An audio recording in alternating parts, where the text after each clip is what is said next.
From Keene in the Shire, the Liberty Media capital of the world, this is Daryl W. Perry, host of FPP Radio News for Saturday, April 1st, 2017. Silver is trading at $18.29 per ounce. Gold is valued at $1,249 per ounce. Bitcoin is trading at 1.5 cents, and the average price of Bitcoin is $1,080.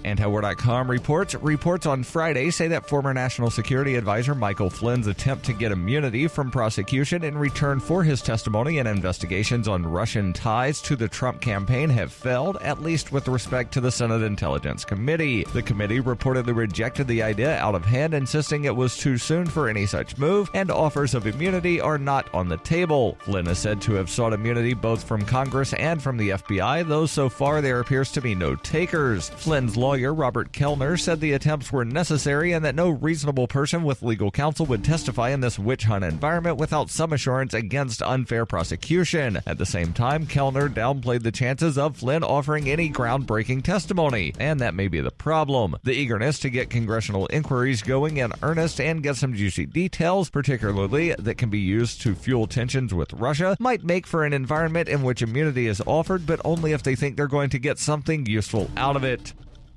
You can support FPP Radio by shopping online. Whether you're looking for precious metals or books, you'll find that and more at shop.fppradio.com. Every purchase you make from one of my affiliates at shop.fppradio.com helps fund FPP Radio. That's shop.fppradio.com.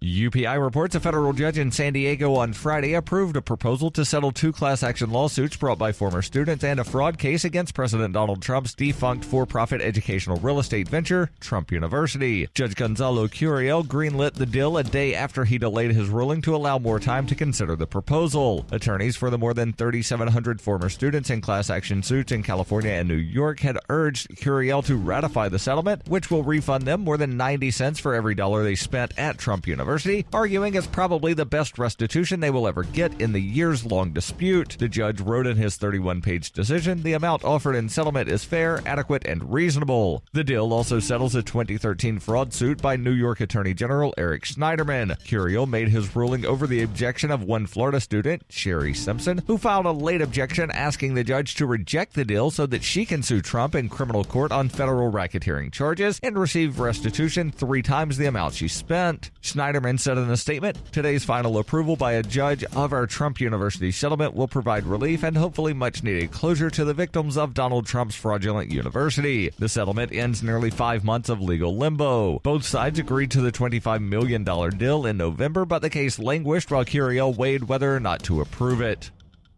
For nearly 40 years, Roberts & Roberts Brokerage has been a trusted source for buying and selling precious metals like gold and silver. They also take Bitcoin for precious metal purchases and have permanently removed the minimum purchase amount for all orders paid in the digital currency. Call Roberts & Roberts today for knowledgeable advice on buying and selling precious metals and a forward-thinking approach to new technologies. 800-874-9760 or visit online at rrbi.co.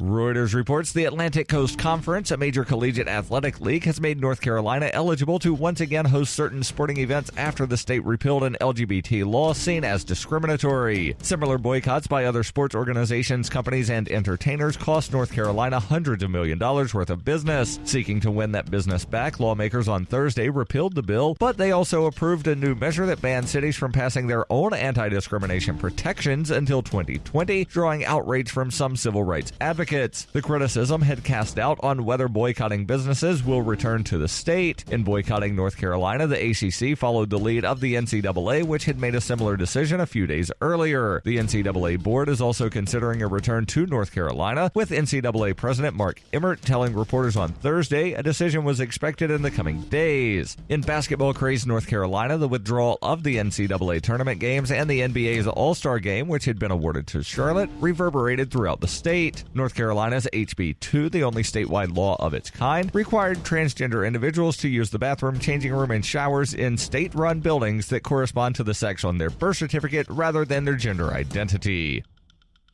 This has been FPP Radio News, online at fppradio.com.